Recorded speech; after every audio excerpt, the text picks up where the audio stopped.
skill and ability or diversity? Pick one.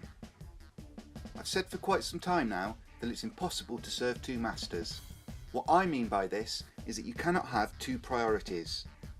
You can have multiple things you decide are important, but ultimately you will always eventually have to choose to prioritise one or the other.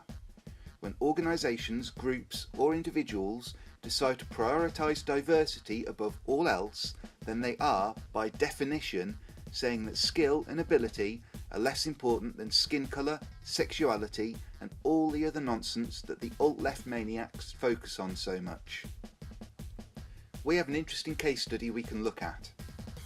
Universal FanCon was a Kickstarter that was established to be, in their own words, the first multi-fandom con dedicated to inclusion, highlighting women, LGBTQ, the disabled and persons of colour. They managed to get 1,187 backers, who pledged over double the amount the Kickstarter creators initially asked for. They wanted $25,000 and they received $56,498.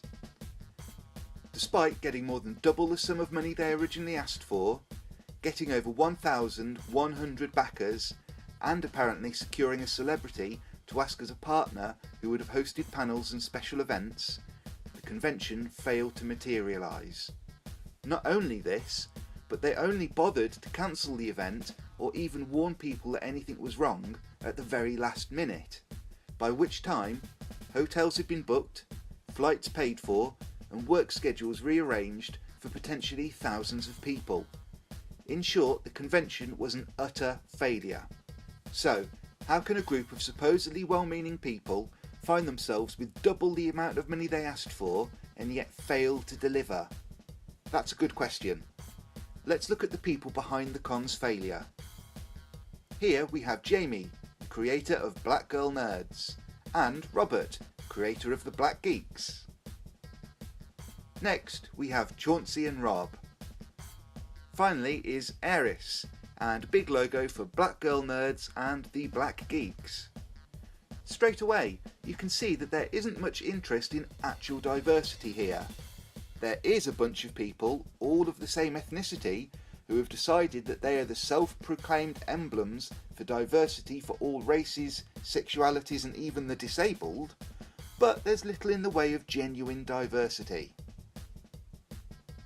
Anyway, they decided to set up a convention because, well, I guess the local con they attend, like so many, has been hijacked by the KKK. Incidentally, isn't it great that even black people feel that they can dress up in clan outfits now? So, these seemingly inexperienced people decided that they could organise and run a convention on their own, and they were seemingly more interested in hiring people based on their ethnicity than on their experience, skill set or ability. And what was the end result? Failure. In all honesty, failure was always going to be the most likely result of this, because the group were more interested in feeling like they could hire people based on their identity politics mindset rather than looking for people with the skills they actually needed. I suppose they should have considered actually hiring some straight white guys to run the event for them. Ultimately, we must all make the choice. What do we prioritise? Is it the positive feedback and judgment of others? Is it some need to validate other people based upon their skin colour, gender or other essentially meaningless tag? Or are you going to do the right thing and hire the best person for the job? Next time you're in a position to make a difference, don't allow your project to turn into another Universal FanCon. Do the right thing. Speak out to help the right person get the job. Help the person who actually deserves the job to get hired, regardless of their skin colour, gender or any other label that can be applied to them. Incidentally, the Black Geeks website still advertises the failed con even now. Guys, you really need to get that advert taken down. Thanks for watching this short video. I hope you enjoyed it. If you do, then please subscribe and we'll be able to alert you when we release more. Thank you.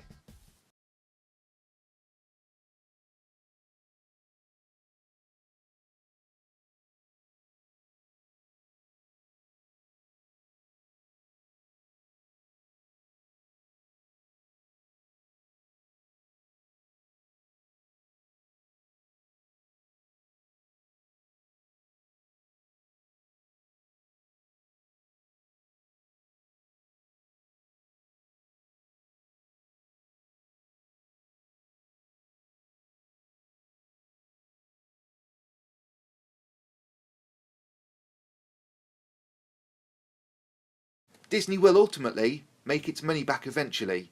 This is, after all, a dead horse that they can continue to flog for decades to come. But they're already beginning to see some pretty horrific diminishing returns. The truth is that they have massively mishandled the franchise. Let me know if you've encountered any other ridiculous defences for this awful movie. And let me know about the arguments you've used to prove people wrong. Please feel free to subscribe to the channel for more. Thank you.